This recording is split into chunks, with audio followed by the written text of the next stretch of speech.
אז נכון, הרבה יותר קל ונעים להתמסר להבטחות שמפזרת התעשייה שכולנו שבויים בקסמיה. אבל בואו נסתכן ונלך בעקבות הספק שמקנן בכולנו.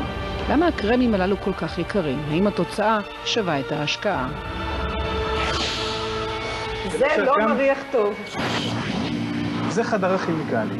מוצר קוסמטי מכיל בין 50 ל-60% מים, ועוד כ-20-30% חומרי בסיס. חומרי הבסיס האלה משותפים לכל תעשיית הקוסמטיקה. אוי, עכשיו בזבזתי לך, זה יקר, אה? לא, הם לא יקרים. חומרי הבסיס אינם חומרים יקרים. מה שהופך את המוצרי הקוסמטיקה ליקרים, אלה החומרים הפעילים והתמצית. החומרים הפעילים שנותנים את האפקט, ההטבה לאור הפנים, מיוצר על ידי מעבדות על שנמצאות בצרפת ובשוויץ. שמוכרות לכל המפעלים. בוודאי. 90% מעלות הקרם הוא החומרים הפעילים. תכירו את יואב גזית, מנכ"ל אחת מיצרניות הקוסמטיקה המובילות בישראל, שהסכים לשתף אותנו במה שמסתתר מאחורי המחיר. לכמה שזה מדהים על פי גזית, רוב החומרים הפעילים שנרקחים בקרמים היקרים והזולים מגיעים בסופו של דבר מאותה חבית. ההבדל הוא רק במעטפת השיווקית. כשאני עומדת באחד מחנויות התמרוקים, ואני מסתכלת על מוצר של חברה אחת ומוצר של חברה שנייה, ואני מתלבטת ושואלת אולי זה יעבוד יותר. זה יוצר באותו מפעל. יש סיכוי שיש בהם אותו חומר בדיוק, וכל מה שהבדל זה האריזה? אני מתאר לעצמי שהפורמולות יהיו מאוד דומות. אני לא רוצה להשתמש במילה בעבודה בעיניים. אבל החומר הבסיס הוא אותו בסיס. בוא נעשה חשבון. מי שמשתמש בחומרים פעילים, מה המינימום שהוא צריך כדי למכור נניח צנצנת קרם? אני מתאר לעצמי שעלות החומרים הפעילים, אם זה בחברה שלנו ואם זה בחברות טובות אחרות, לא יותר מ10 שקלים. 10 שקלים בתוך קרם שבדרך כלל עולה, מתחיל במה? ב-150 יכול להיגמר ב2,000 שקל? בואי נגיד, אם אני אקח מקדם ביטחון של פי 2, אני אהיה בסייף סייד. 20 שקלים? לא, יכול להיות. כל 2,000 שקל האלה, 20 שקלים חומר פעיל? זה מה שזה עולה? החומרים הפעילים כולל כל המרכיבים, כן? העברת המסר, שאכן בחומר הפעיל הזה הוא נותן את העבודה שלו, העברת המסר הזה זה דבר יקר ביותר. הוא ידרוש אחר כך פרסום, שיווק, דיאלוג, צריך לשכנע אותה, צריך לתפוס אותה, צריך להסביר לה. הצעות אדירות כדי שיעבירו לך את המסר שהקרם הזה אכן יעשה לך טוב. אבל בסופו של דבר את צריכה לשלם את העובדה הזאת שמישהו צריך להעביר לך את המסר הזה. ואם מישהו היה בלילה מזריק לך את האינפורמציה הזאת ולא היא צריכה לשלם עבורה, אין ספק שמחירי הקוסמטיקה, במיוחד המיובאים, היו יכולים להיות הרבה יותר זול. עוד נחזור לוויכוח בנוגע ליעילותם של הקרמים והתכשירים הקוסמטיים.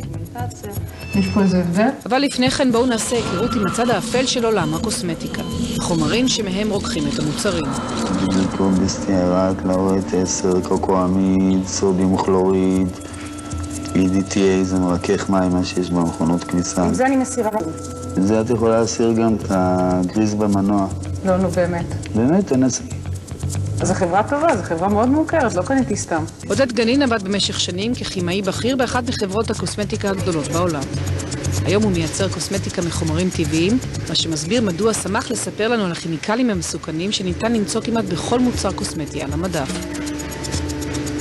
אם אני לוקחת קרם נניח של חברה מוכרת, שעולה לי הרבה כסף, גם שם יש חומרים מסוכנים? כן, בהחלט. זה התעשייה. כל קרם שיש בו פרפין, וזלין או שמן מינרלי, שלושתם הם פטרולטורים, הם מהנפט. זיקוק של נפט, פשוט. כמה קרמים כאלה שכיחים? כולם. בכל הקרמים יש... תקחי את כל הקרמים ותהפכי מאחורה ותסתכלי. אנשים לא יודעים מה פגע בהם. הם יכול כל אחד להפוך את הבקבוק ולהתחיל לקרוא, ועוד גם לדעת מה הוא קורא. מיד נסובב את המוצרים הללו ונתעמק באותיות הקטנות. אתם בוודאי שואלים איפה הפיקוח ומי מרשה להפקרות הזו להשתולל, אז מתברר שהיא לא נעצרת במכונים הפרטיים ונוגעת לתכולתם של כל המוצרים הקוסמטיים שעל המדף.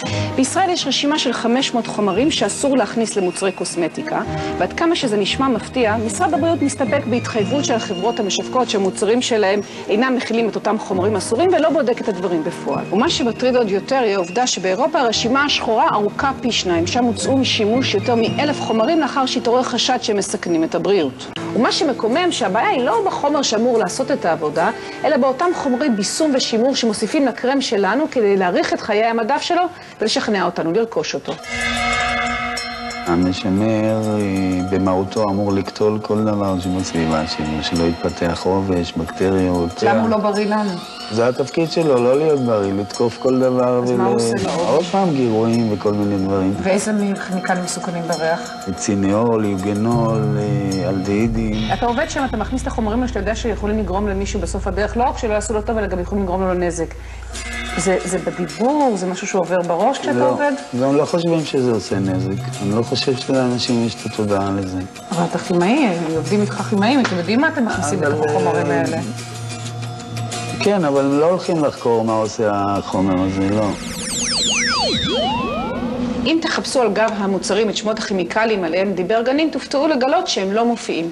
במקום זה, היצרנים מסתפקים במילה התמימה fragrance, ובעברית תמציות ריח. ואם תתעקשו לדעת מה יש באותן תמציות, סביר להניח שתתקלו בסירוב מנומס מצד חברות הקוסמטיקה בטענה שמדובר בסוד מסחרי. We're not asking women to give up personal care products or cosmetics.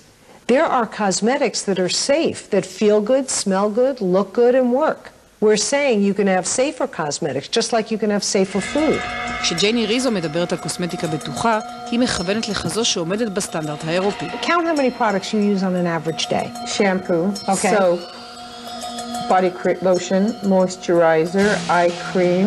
You brush your teeth, right? Oh, I brush my teeth, of course. Deodorant, Right? very basic foundation, mascara, lip gloss, perfume. That's before I reach the studio. When I sit in the makeup room for the studio, I get like the full Monty. That's right. I So get you the had whole 13 thing. products before you even left the house that you could remember quite immediately. What you're contributing to is the exposure of your body and your unborn child to toxic chemicals that it can't possibly handle. So I'm not saying it's the tobacco industry in the same sense that they know that they're actually being harmful and hiding information, but the fact that they won't be transparent about their ingredients, that you have the word fragrance on bottle after bottle of product without listing what that chemical is, and try to get the ingredients in that fragrance by writing to the company. הפעילות של ריזו וחבריה הניבה לאחרונה הישג מעורר קנאה גם בסטנדרטים אירופאיים. מדינת קליפורניה מתכוונת לחייב את חברות הקוסמטיקה בשקיפות מוחלטת, גם אם זו עתידה לפגוע בסודיות המסחרית. חברה שתסרב לחשוף את רשימת כל החומרים שבמוצר שלה, תאלץ להחתים את האריזה המפתה בהזהרה, ממש כמו זו של חפיסת הסיגריות. Everyone has a right to know what's in their products. החוק שעתיד להיכנס לתוקפו בקליפורניה בשנת 2007 מעורר אי שקט אצל יצרניות הקוסמטיקה המובילות. Development of a new product is a very lengthy process. There's a lot of experimentation in the lab to come up with this product. Can I? May I? Sure. הרעיון עם מומחית בטיחות המוצר נערך תחת עיניה הפקוחות של אשת יחסי הציבור. מה קרה כשחרגנו מרשימת השאלות שעסקו במוצר החדש שהם מוציאים לשוק. What should I check to make sure that it's okay? We don't answer any of those questions in terms of what's safe and what's not safe, or what nature conservatories or any. No, but I want her to explain. I'd ask you to move on to the next question. Do you have a problem answering that? Yes. Why? Just because it wasn't cleared by us before. But if I guess she knows the answers. I'm just gonna I'm asking you very nicely just to go on to your next question. And those things I am not, you know. Oh, you don't know about the regulatory and safety? No, I'm not. I don't work in. No. Is safety a big concern in Israel? Yeah, it's a growing concern in Israel.